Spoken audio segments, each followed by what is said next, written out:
What is up, YouTube?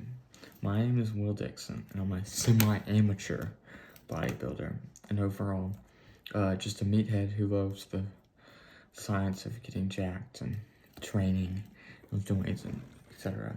And today, we're talking about the most important question of all time, and that is how to get jacked. And I've expertly drawn a little, here, I'm going to cover up the notes, and expertly drawn a little triangle of important things to worry about. So at the top of the triangle, we have training, and then diet and recovery.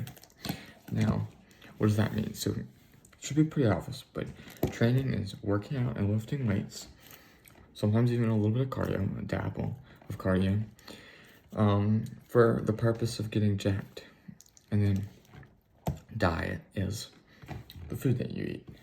You know, we'll talk about more about that. And then recovery is things like sleeping, habits to reduce stress, things like that. So our first point, this is the beginner video for how to get jacked about training, is you need to find a gym, you need to lift some weights, and there's some important things to think about. So the first one is volume, and that's how much do you train. So there's how much you train a week, and then how much do you train in a day, or maybe even how many times a day do you train. Now, when you're a beginner, you don't have to train like, 6 days a week, 2 times a day. Like something like 3 days a week would be totally acceptable. So there's different things that we would call like splits. You've probably heard of this before. There's the bro split. It sounds awesome. It is awesome. And then the push-pull legs. It is what I do. I do a push-pull legs rest day. And then like a upper lower. I used to do that. I built a lot of my muscle mass doing upper lower. And for beginners in general, I would recommend something like a 3-day-a-week push-pull leg, or a bro split, or like an upper lower 4 days a week. With the bro split, you'll choose like a body part. You might do like biceps, chest, back, legs, shoulders, whatever else. I haven't done that before. It seems awesome. And then what I do is push-pull legs. So that'll be chest, shoulders, triceps together, and then biceps and back together, and then legs. So that's quads, hamstrings, calves, etc. Okay, but so that's volume. You gotta choose your split. Doesn't matter as much. I mean, you should need to get in the gym, training every muscle group once a week, and it's how much. So the next question is, how much should I train a week? Anywhere, this is a pretty big range, but anywhere from 6 to 20 sets a week should be pretty effective. 20 sets is a little bit higher, especially if you're a beginner, and 6 sets might be a little lower. I mean, you really might do 6 sets in a workout when you're beginning and be like, I have so much energy, I want to work out more. And then I'd be like, you should do a couple more sets. But 6 sets is still plenty effective when you're a beginner, 6 sets a week. So we know how much to work out. We have different ways how we could structure a week to work out. What else do we need to think about while training? Well, intensity is very important. And what is intensity? Well, we talk about, I'm gonna use this term, RIR, reps in reserve. And that's how many reps away from failure. So this is in general on a scale of like 10. So if you have a set of 10, 10 is, I guess you didn't do a rep. You were 10 reps away from failure. And then 0 is nothing. You did the last rep and you racked it. And if you would have gone down again, you couldn't have gotten it up, right? And then there's like 1 RIR. If I could do 1 more rep, but that's it, right? So that should be pretty simple. And we should be training as beginners from minimum 3 RIR.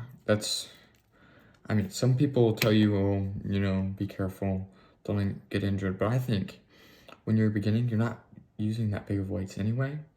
So we don't need to be that worried about getting us injured. We need to be working on our form and pushing pretty hard and learning how to push. It's just very important basics. So we should be training 6 to 20 sets a week, at least 3 RR. I think training to failure is just fine. I would not worry about it.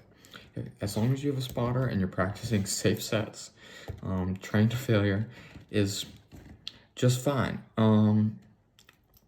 Okay, and then exercise selection. This is a big one, and this is one that people are going to tell you is so important. And it is important. But when you're a beginner, it's less.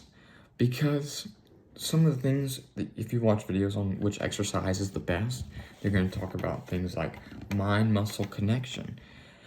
Like, I don't even, sorry, that was bad. But, we can talk about things like mind-muscle connection. When you're a beginner, you just don't have that much. Like, you just can't control your muscles as well. It's a skill you will develop.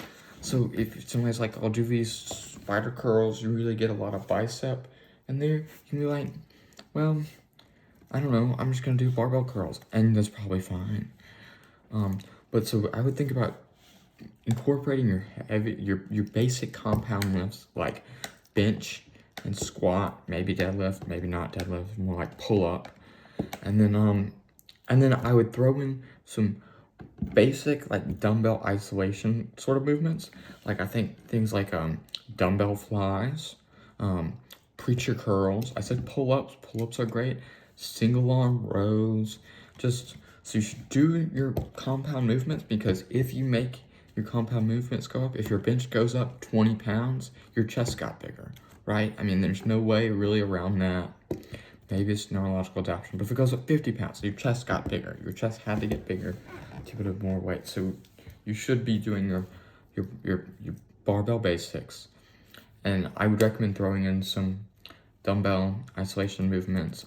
If you're at a gym that has machines, that's great. Get some cable lateral raises, do some machine chest press. Wonderful. But I think you should choose exercises that you're comfortable with doing, that you can push hard on, and that you can move some weight.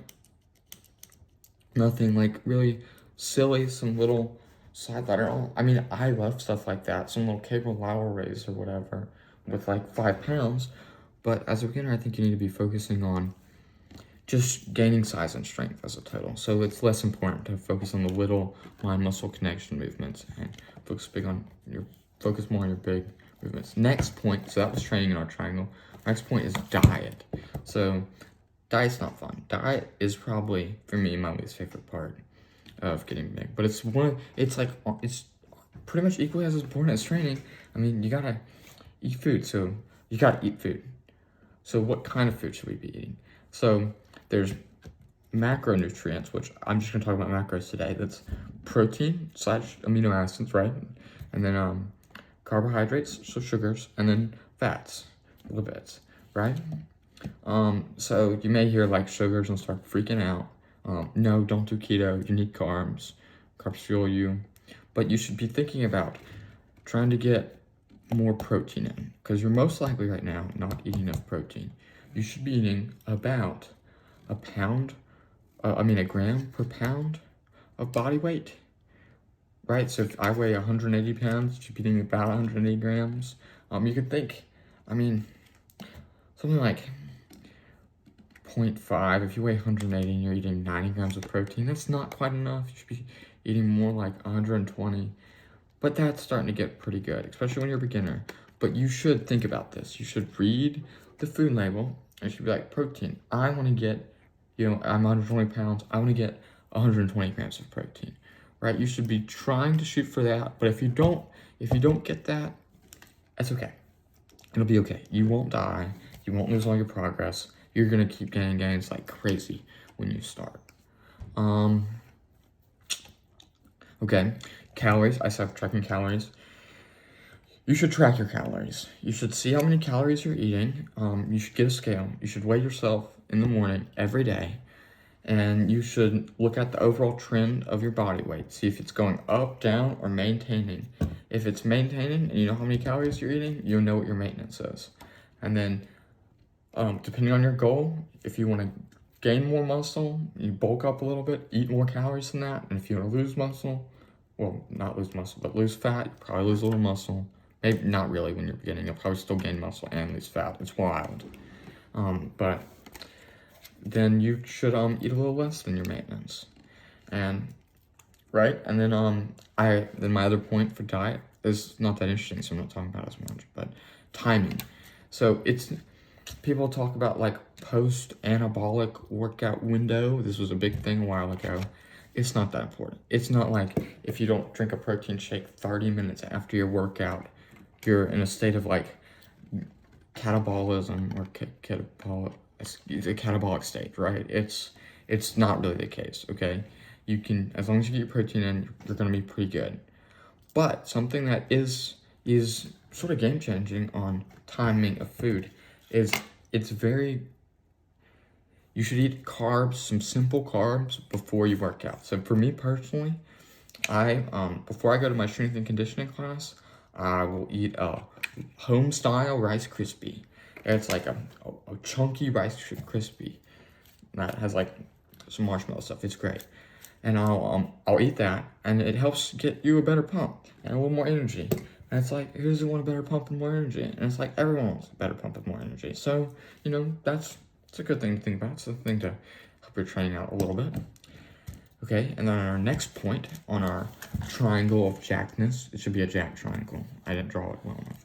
And then is recovery. Okay, so what is recovery? So, the big part of that is sleep. You should probably be sleeping more.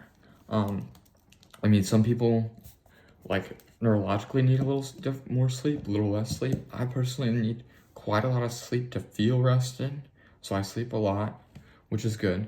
But you should really be getting minimum 8 hours. Like people talk about like, oh, I got my 8 hours of sleep. I'm super rested. Especially when you're a teenager, it's not even that well rested. You should, like 10 hours a day, 11 is more like what you should be doing, especially if you're really prioritizing trying to get jacked, right? You should be sleeping more. I have colder. If you're having a hard time sleeping, try making it colder. Turn on a fan. It can be helpful. Going to bed at the same time is important for improving sleep quality. Not on your phone. This is a hard one, but not on your phone before you go to bed. You should be winding down, reading books, studying, something like that before you go to bed. Need more on sleep. I don't think I really have anything else. Make sure you're changing your sheets to keep good sleep hygiene. But reducing stress on a recovery, it's different than sleep. Although sleep does help reduce stress. Just trying to stay a little more calm throughout your day. Try to be a little more chill. Don't be as worried about things. Reducing your cortisol and all that will help you make progress. This is less important for beginners, but this is an important aspect. It's a lot of what the pro bodybuilders do. They try to be calm throughout their day, especially because they're on like trends, so they're mad all the time or whatever. I don't really know, but reducing stress is huge for making gains. I have this as a potential recovery. If you're training too much, which I doubt that you are, but if you were training like intensely, like crazy, beyond failure, maybe for an hour a day, and then you're like a cross-country runner or something, and you're running 8 miles, it's like you're doing too much. Or like I used to wrestle, and some days I was definitely doing too much. And you'll start to know when you're doing too much because you'll get sick.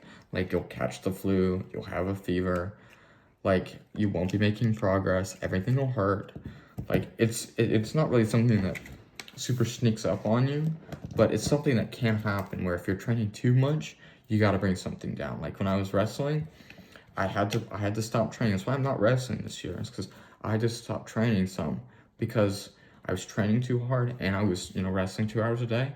So I was like 4 hours of hard activity-ish, more like 3 hours, 30 minutes, more like, but I had to cut one out. So I cut out weightlifting for a little bit last year, and I hated that. So I cut out wrestling this year. I'm just not doing it. And I have gotten more gains. That's what I also forgot to mention.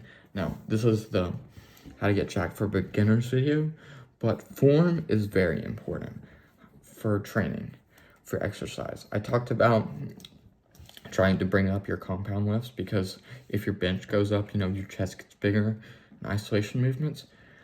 But as fun as it may be, and you may have heard those words, and you're gonna try to smash your weights and just increase. I want to bench as much as possible. It's good. You should be increasing every week.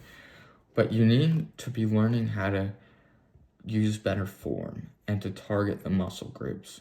You're not going to be able to that effectively, most likely at the start, unless you have some wild genetics.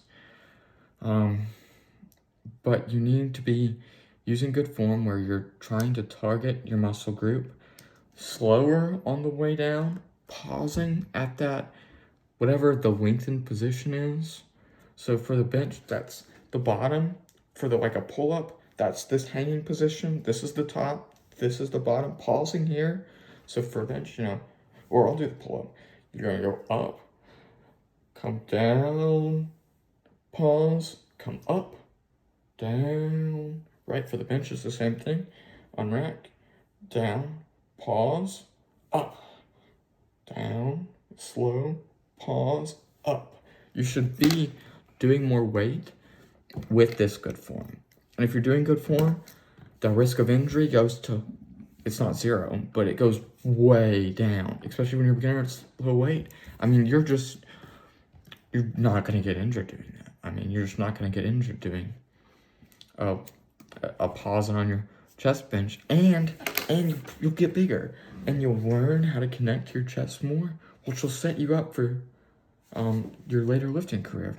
So that's how to get jacked. We should be training hard with purpose. You shouldn't just be training because I love training because I love working out, and some days you need a crazy leg day or you need a heavy bench session, but you should be training with a purpose, and your purpose is to get jacked, not to be as strong as possible, not to move the weight the weirdest, I don't know, it's to get jacked, and you should be training really hard to do that.